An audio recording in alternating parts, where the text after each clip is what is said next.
of cases worldwide moving past 65,000. Deaths nearing 1,500. And also, the 15th case in the United States has now been confirmed. That patient is part of a group quarantined at Lackland Air Force Base in Texas. One district in Hubei province, where there are more than 500 confirmed cases, has started wartime population control measures. That means all buildings are closed. Everyone must stay in their homes. Neighborhood associations will buy food and medicine for the residents.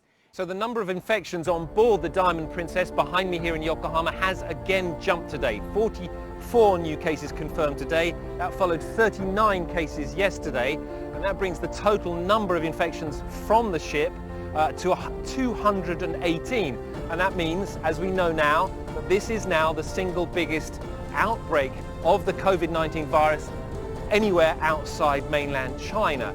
The Japanese government has made a small concession to the criticism that has been building of it, the way that it's handling this outbreak. They've said that very elderly people over the age of 80 will be allowed to disembark if they have underlying health conditions or if they are in one of those inside cabins that don't have any outside windows or balconies. So expect to see that start happening maybe tonight or on Friday.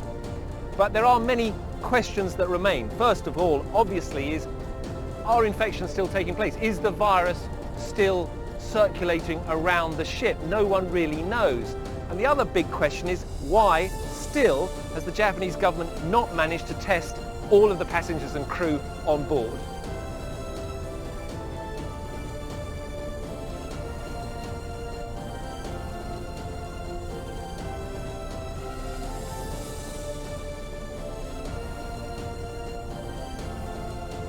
I want to ask you also about work on a vaccine. You said last week that if all goes well, no hiccups, 2.5 months to starting human clinical trials. That is lightning speed. Are things still going that quickly? And then what's the timeline after that?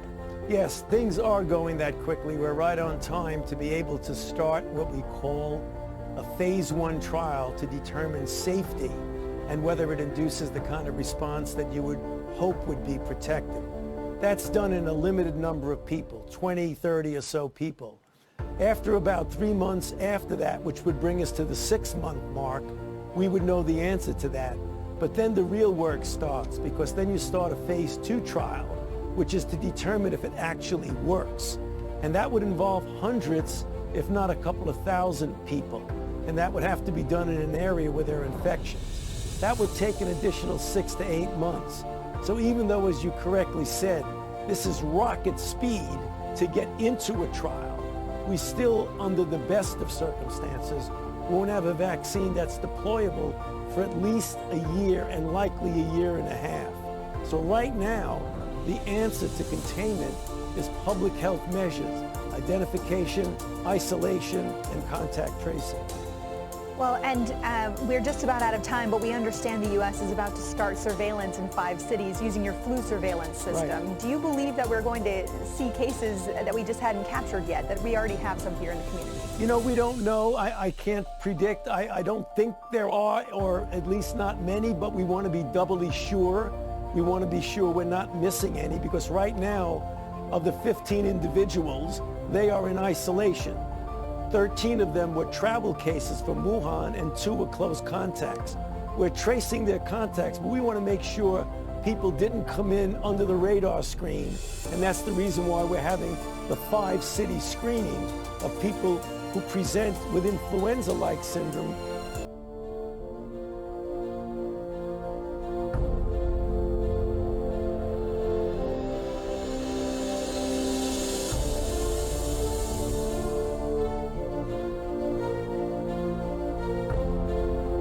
Coronavirus emergency. This evening, the CDC now revealing new measures being taken right here in the U.S.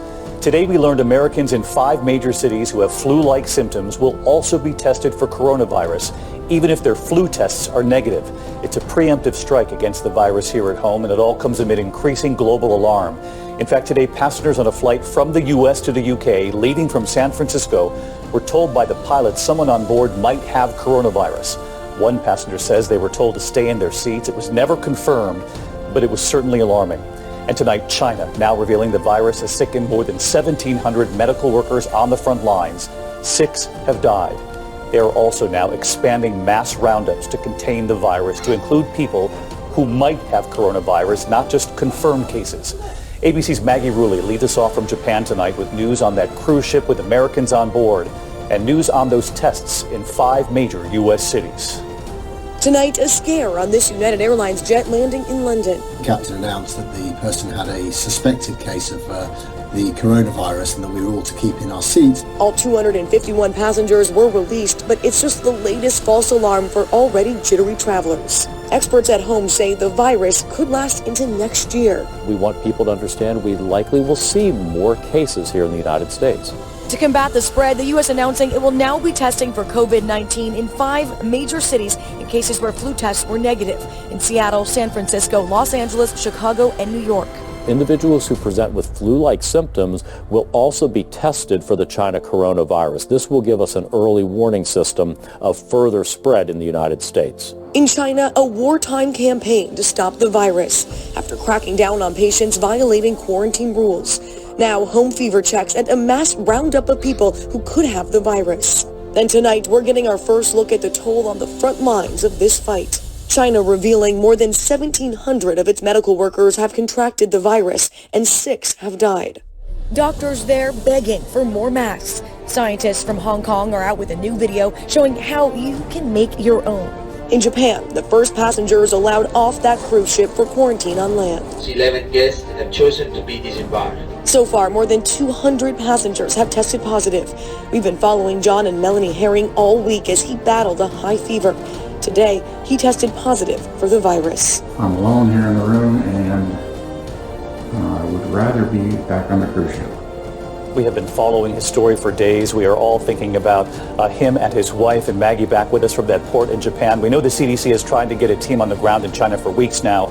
You reported to us earlier today, it looks like that could happen in the next few days. But Maggie, back here at home in the news here, that the CDC says they'll test here in the U.S., all part of a preemptive strike?